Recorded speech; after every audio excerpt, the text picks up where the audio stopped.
Hello friends, welcome back to my channel. என்ன ருசிக்கலாம். நம்ம இன்றைக்கி பார்க்க போகிற ரெசிபி ரொம்பவே சூப்பரான டேஸ்டியான சாக்லேட் கொல்கட்டை. பேரை கேட்கும் போதே ரொம்ப சூப்பராக இருக்குன்னு தெரியுது இல்லைங்க. ரொம்ப ரொம்ப டேஸ்ட்டாக இருக்கும். குழந்தைங்களுக்கெல்லாம் ரொம்ப பிடிக்கும்.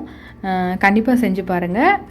இதை எப்படி செய்யலான்னு பார்க்கலாம். இது செய்ய தேவையான பொருட்கள், முதல்ல கொழுக்கட்டை மாவு செய்ய தேவையான பொருட்கள்லாம் பார்த்துடலாம். அரிசி மாவு 1 கப், அப்புறம் ஜீனியை நல்லா பொடிச்சு அது ஒரு 2 டேபிள் ஸ்பூன் எடுத்துக்கலாம். இல்லை நார்மலாக நீங்கள் ஜீனியை அப்படியே கூட எடுத்துக்கலாம். கொக்கோ பவுடர் 2 டீஸ்பூன், நல்ல சூடான பால் 4 டேபிள் ஸ்பூன், தேங்காய் எண்ணெய் 2 டீஸ்பூன்,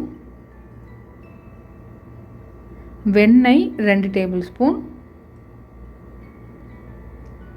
அப்புறம் நம்ம அந்த உள்ளே வைக்கிற அந்த பூரணம் செய்கிறதுக்கு தேவையான பொருட்கள்லாம் பார்த்துடலாம். நெய் 2 டேபிள் ஸ்பூன், நட்ஸ் நீங்கள் எந்த நட்ஸ்னாலும் எடுத்துக்கலாம். நான் இன்றைக்கி பாதாம் எடுத்திருக்கேன். நீங்கள் முந்திரியோ இல்லை வேர்க்கடலை கூட எடுத்துக்கலாம், அதுக்கும் நல்லா தான் இருக்கும். அப்புறம் தேங்காய் நல்லா துருவுனது எடுத்துக்கோங்க. அதுக்கப்புறம் வெல்லம் ஒரு 1/4 கப் எடுத்துக்கோங்க. அப்புறம் பால் பவுடர் 2 டேபிள் ஸ்பூன், அப்புறம் இன்ஸ்டன்ட் பால்கோவா, இது கண்டிப்பாக எடுத்துக்கோங்க, ரொம்ப ரொம்ப சூப்பராக இருக்கும். அப்புறம் உப்பு தேவையான அளவு. இப்போ ஒரு கடாயில் மீடியம் ஹீட்டில் வச்சுக்கோங்க. வச்சுட்டு இப்போ இதில் 1/2 கப் தண்ணி சேர்த்துக்கலாம். 1 கப் அரிசி மாவுக்கு 1/2 கப் தண்ணி கரெக்டாக இருக்கும். ஒரு 1.25 கப் வரைக்கும் நீங்கள் சேர்த்துக்கலாம். அதுக்கப்புறம் பட்ரு சேர்த்துக்கலாம். பட்ரு எதுக்காக சேர்க்குறோன்னா நல்ல ஒரு ஃப்ளேவர் கொடுக்கும், இந்த ரிச்னஸ் கொடுக்கும் இந்த சாக்லேட்டு இந்த மாவுக்கு, கொழுக்கட்டை மாவுக்கு. அதுக்கு தான் நம்ம அந்த பட்ரு சேர்த்துருக்கோம். அப்புறம் கொஞ்சம் உப்பு சேர்த்துட்டு நல்லா மிக்ஸ் பண்ணி விட்டுக்கோங்க. இப்போ நல்ல தண்ணி கொதிக்க ஆரம்பித்ததும் கொக்கோ பவுடர் சேர்த்துக்கலாம்.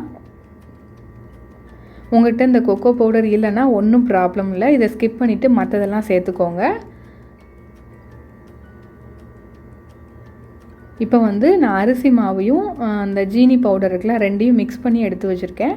இப்போ இதை இப்போ இதில் கொஞ்சம் கொஞ்சமாக சேர்த்து நல்லா கிளறி விட்டுக்கலாம். இப்போ இதை நல்லா கிளறி விட்டுக்கோங்க. அரிசி மாவும் இந்த சீனி பவுடரும் சேர்த்ததுக்கப்புறம் ஃப்ளேமை லோ ஃப்ளேமில் வச்சுக்கோங்க. அப்போ தான் உங்களுக்கு அடி பிடிக்காமல் இருக்கும். இப்போ இதை நல்லா மிக்ஸ் பண்ணுங்கள். நல்லா சேர்ந்து வரணும், அந்தளவுக்கு மிக்ஸ் பண்ணிக்கோங்க. சப்போஸ் நீங்கள் ஜீனியை நேரடியாக சேர்க்குறதா இருந்துச்சுன்னா நம்ம உப்பு சேர்க்குறோம்ல, அந்த ஸ்டேஜில் சீனியும் சேர்த்துக்கோங்க. இப்போ இதை நல்லா மிக்ஸ் பண்ணிக்கலாம். இந்த அளவுக்கு மிக்ஸ் பண்ணதுக்கப்புறம் அடுப்பை ஆஃப் பண்ணிவிட்டு இதை அப்படியே தனியாக எடுத்து வச்சுருக்கோங்க. கொஞ்சம் கை பொறுக்கிற சூடில் வரணும், அந்த அளவுக்கு ஆற வச்சுக்கோங்க. இப்போ இன்னொரு கடாய் வச்சு அதில் நெய் சேர்த்துருக்கேன். நெய் கொஞ்சம் நல்லா சூடாகி வந்ததும் அதில் பாதாம் சேர்த்துக்கிறேன். நல்லா வறுத்துக்கலாம். இதை ரொம்ப ரொம்ப டேஸ்ட்டாக இருக்குங்க. கண்டிப்பாக இந்த மாதிரி செஞ்சு பாருங்கள், கொஞ்சம் டிஃப்ரெண்ட்டாக செஞ்சு பாருங்கள். இப்போ இதில் அடுத்து தேங்காய் சேர்த்துருக்கேன். இப்போ இதை நல்லா வதக்கிக்கலாம். அந்த நெய்யோட ஃப்ளேவர் நல்லா அந்த தேங்காயில் இறங்கணும், அந்தளவுக்கு நல்லா வதக்கிக்கோங்க. இப்போ அடுத்து இதில் வெல்லம் சேர்த்துக்கலாம். இதுலேயும் நீங்கள் சுகர் சேர்க்குறதா இருந்தால் கூட சேர்த்துக்கலாம், வெல்லம் தான் சேர்க்கணுன்னு இல்லை. நான் ஒரு 3 டேபிள் ஸ்பூன் அளவுக்கு சேர்த்துருக்கேன். அப்புறம் மில்க் பவுடர் சேர்த்துருக்கேன். சேர்த்துட்டு இப்போ இதை நல்லா மிக்ஸ் பண்ணிக்கலாம். மில்க் பவுடரை கண்டிப்பாக சேர்த்துக்கோங்க, நல்ல ஒரு ரிச்னஸ் கொடுக்கும் இந்த சாக்லேட் கொழுக்கட்டைக்கு. நல்லா மிக்ஸ் பண்ணிக்கோங்க. இது நல்லா சேர்ந்து வரும். அந்தளவுக்கு நல்லா சேர்ந்து வந்ததும் அடுப்பை ஆஃப் பண்ணிவிட்டு ஆற வச்சு எடுத்து வச்சுக்கோங்க. உடனே வேறு பாத்திரத்துக்கு மாற்றிடுங்க, இல்லைன்னா அது கேரமலைஸ்ட் ஆயிரும். அதனால் உடனே வேறு பாத்திரத்துக்கு மாற்றிக்கோங்க. இப்போ நம்ம கொழுக்கட்டை மாவு கொஞ்சம் கை பொறுக்கிற சூடில் இருக்குது. இப்போ நம்ம நல்ல சூடான பால் கொஞ்சம் சேர்த்துக்கலாம். சேர்த்துட்டு நல்லா மிக்ஸ் பண்ணிக்கோங்க. அதுக்கப்புறம் நான் கொஞ்சம் சாக்லேட் சாஸ் சேர்த்துக்கிறேன். நீங்கள் கொக்கோ பவுட்ரு இல்லைன்னா ஒன்றும் ப்ராப்ளம் இல்லை, இந்த ஸ்டேஜில் சாக்லேட் சாஸ் சேர்த்துக்கோங்க. அது இல்லை அப்படின்னா இது சேர்த்துக்கோங்க. சாக்லேட் சாஸும் உங்கள்கிட்ட இல்லைன்னா டெய்ரி மில்க் வாங்கி அந்த டெய்ரி மில்க் சாக்லேட்டை நல்லா மெல்ட் பண்ணிவிட்டு இதில் சேர்த்துக்கோங்க. இப்போ நான் கொஞ்சம் தேங்காய் எண்ணெய் சேர்த்துருக்கேன். சேர்த்துட்டு நல்லா பிசைஞ்சிக்கலாம். டெய்ரி மில்க் சாக்லேட்டை கீழே கொஞ்சம் வெந்நீர் வச்சு அதுக்கு மேலே கொஞ்சம் நேரம் வச்சு கிண்டிகிட்டே இருந்தாங்களேனாலே நல்லா உங்களுக்கு மெல்ட் ஆகிடும். அதுக்கப்புறம் நீங்கள் இதில் சேர்த்துக்கலாம். தொட்டு பார்த்தீங்கன்னா மாவோட கன்சிஸ்டன்சி ஒட்டாமல் வரணும், அதான் கரெக்டான கன்சிஸ்டன்சி. இப்போ நமக்கு எல்லாம் ரெடியாக இருக்குது. இப்போ நம்ம கொழுக்கட்டை செஞ்சிடலாம். இப்போ இந்த மாதிரி ஒரு பால் மாதிரி உருட்டிக்கோங்க. ஃபஸ்ட்டு நல்ல ஒரு பால் மாதிரி உருட்டிட்டு அதுக்கப்புறம் ஒரு கிண்ணம் மாதிரி நடுமத்தியில் ஒரு குழி வர்ற மாதிரி இந்த மாதிரி பண்ணிக்கோங்க. அதுக்கப்புறம் அந்த சென்டரில் இந்த பால்கோவா பண்ணி வச்சிடலாம். இது வந்து இன்ஸ்டன்ட் பால்கோவாங்க. நார்மலாக பால்கோவா செய்கிறதுக்கு ரொம்ப லேட் ஆகும். இந்த இன்ஸ்டன்ட் பால்கோவா செய்கிறது ரொம்ப ரொம்ப ஈஸிங்க. இந்த ரெசிபி நான் நெக்ஸ்ட் ரெசிபியை அப்லோட் பண்ணுறேன். கண்டிப்பாக மிஸ் பண்ணாமல் பாருங்கள். ரொம்ப ஈஸியாக ரொம்ப குயிக்காக செஞ்சிடலாம். அதே சமயம் ரொம்ப டேஸ்ட்டாகவும் இருக்கும். இப்போ இது நல்ல ஸ்டஃபிங் வெளியே தெரியாத மாதிரி நல்ல ஒரு ரவுண்ட் இப்படி உருட்டிகிட்டே இருந்தீங்கன்னா நல்ல பால் மாதிரி வந்துடும். இப்போ இதை தனியாக எடுத்து வச்சுக்கோங்க. இப்போ இதே மாதிரி அந்த பூரணம் ரெடி பண்ணோம்ல அதுவும் செஞ்சிடலாம். முதல்ல ஒரு பால் மாதிரி உருட்டிட்டு உள்ளே அந்த சென்டரில் கொஞ்சம் கேப் வர மாதிரி ஒரு சின்ன குழி மாதிரி வர மாதிரி பண்ணிவிட்டு அதுக்கப்புறம் அந்த ஸ்டஃபிங் வச்சிடலாம். அந்த தேங்காய் செஞ்சோம்ல, தேங்காய் வெல்லம்லாம் வச்சு செஞ்சோம்ல அதை வச்சிடலாம்.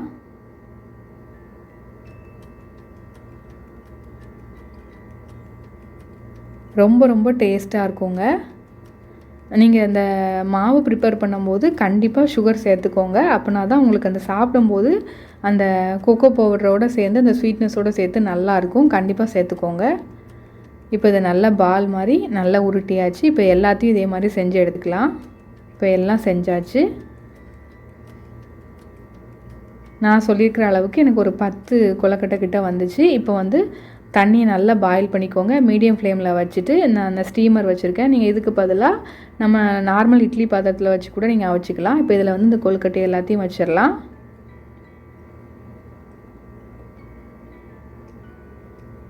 எல்லாத்தையும் வச்சுட்டு க்ளோஸ் பண்ணி ஒரு 10லேருந்து ஒரு 12 நிமிஷம் மீடியம் ஃப்ளேமில் வச்சு குக் பண்ணுங்கள். இப்போ ஒரு 12 நிமிஷம் கழித்து நம்ம பார்க்கலாம். இப்போ பாருங்கள், ஒரு 12 நிமிஷம் ஆயிடுச்சு. பாருங்கள், சூப்பரான சாக்லேட் கொழுக்கட்டை ரெடி ஆகிடுச்சுங்க. ரொம்ப ரொம்ப டேஸ்ட்டாக இருந்துச்சு. கண்டிப்பாக ட்ரை பண்ணி பாருங்கள். இப்போ நான் இதை பிச்சு காமிக்கிறேன் பாருங்கள். இது வந்து நம்ம பூரணம் ரெடி பண்ணோம்ல அந்த கொழுக்கட்டை ரொம்ப டேஸ்ட்டாக இருந்துச்சு. அதுக்கப்புறம் நம்ம பால்கோவா வச்சு பண்ணது இது அதை விட ரொம்ப டேஸ்ட்டாக இருக்குங்க. கண்டிப்பாக மிஸ் பண்ணாமல் செஞ்சு பாருங்கள். ரொம்ப ரொம்ப டேஸ்ட்டாக இருக்கும். இதுக்கு மேலே கொஞ்சம் நம்ம அந்த வெள்ளை பாகு இருக்குல்ல அது கொஞ்சம் சேர்த்துக்கிறேன். இந்த மாதிரி இது கொஞ்சம் சேர்த்து சாப்பிட்டிங்கன்னா இன்னும் சூப்பராக இருக்கும். இல்லை தேன் கூட நீங்கள் ஊற்றிக்கலாம். இந்த ரெசிபி உங்களுக்கு பிடிச்சிருந்துச்சுன்னா லைக் பண்ணுங்கள், ஷேர் பண்ணுங்கள், கமெண்ட் பண்ணுங்கள். மறக்காமல் நம்ம என்ன ருசிக்கலாம் சேனலுக்கு சப்ஸ்கிரைப் பண்ணாதவங்க சப்ஸ்கிரைப் பண்ணி பக்கத்தில் உள்ள பெல் ஐக்கானை கிளிக் பண்ணி அதில் ஆல்ங்கிற பட்டனை கிளிக் பண்ணிக்கோங்க. அப்போ தான் நம்மளோட ஃப்யூச்சர் ரெசிபீஸ்லாம் உங்கள் நோட்டிஃபிகேஷன் லிங்க்கில் வரும். Thank you friends.